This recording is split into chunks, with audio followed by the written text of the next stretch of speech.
Bayangin situasinya kayak gini. Jam sudah menunjukkan pukul 5 sore.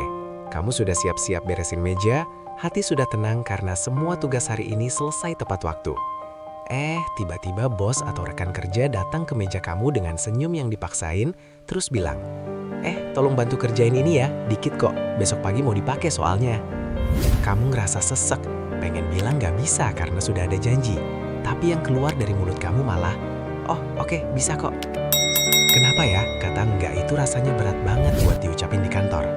Kenapa kita justru lebih milih buat menderita lembur daripada harus nolak pekerjaan tambahan? Kalau kamu sering ngerasa terjebak dalam jebakan iya-iya aja, yuk kita bahas kenapa otak kita seringkali jadi ciut saat harus bilang tidak.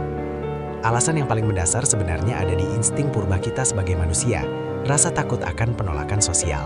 Secara evolusi, manusia itu makhluk sosial yang butuh diterima kelompoknya supaya bisa bertahan hidup. Di zaman sekarang, kelompok itu adalah kantor. Kita takut kalau kita bilang enggak, kita bakal dicap sebagai orang yang nggak kooperatif, nggak punya teamwork, atau lebih parahnya lagi, dianggap pemalas.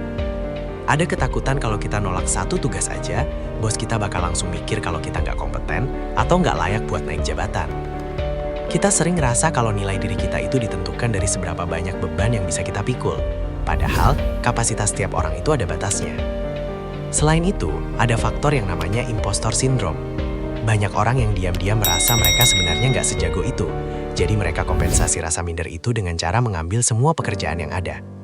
Mereka ngerasa harus selalu bilang iya, supaya posisinya aman dan nggak ada orang yang curiga kalau mereka sebenarnya biasa-biasa aja. Padahal, yang terjadi malah sebaliknya. Dengan ngambil semua kerjaan, fokus kita jadi pecah. Hasil kerja kita jadi nggak maksimal karena kita terlalu sibuk jadi pemadam kebakaran buat urusan orang lain. Sementara tugas utama kita sendiri malah keteteran. Terus, ada juga fenomena power imbalance atau ketimpangan kuasa. Kita sering ngerasa kalau nolak atasan itu sama dengan pemberontakan. Padahal, dalam dunia profesional, hubungan kerja itu harusnya bersifat transaksional yang sehat. Kamu dibayar untuk waktu dan keahlianmu dalam porsi tertentu. Tapi entah kenapa, banyak dari kita yang ngerasa kalau kita berhutang ke perusahaan.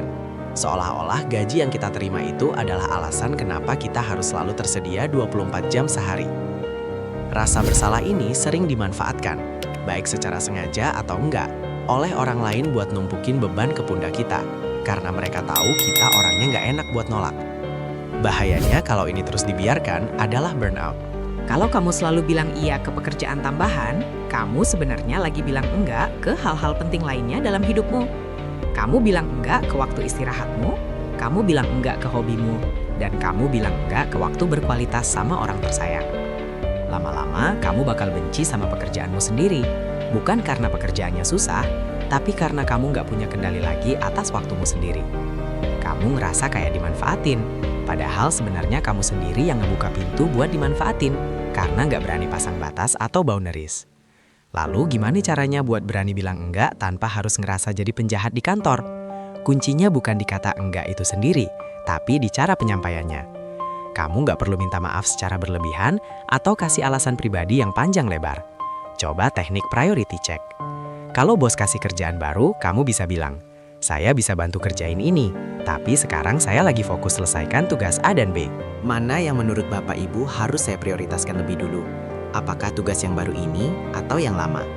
Dengan begini, kamu nggak nolak mentah-mentah, tapi kamu ngasih lihat realita beban kerja kamu.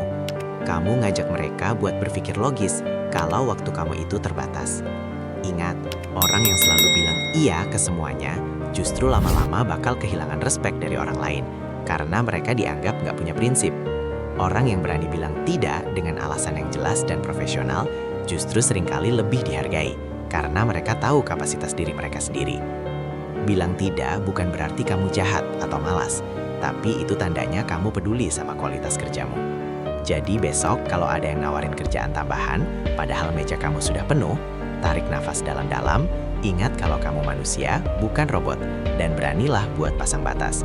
Karena pada akhirnya, kesehatan mentalmu jauh lebih mahal daripada pujian semu karena mau disuruh-suruh.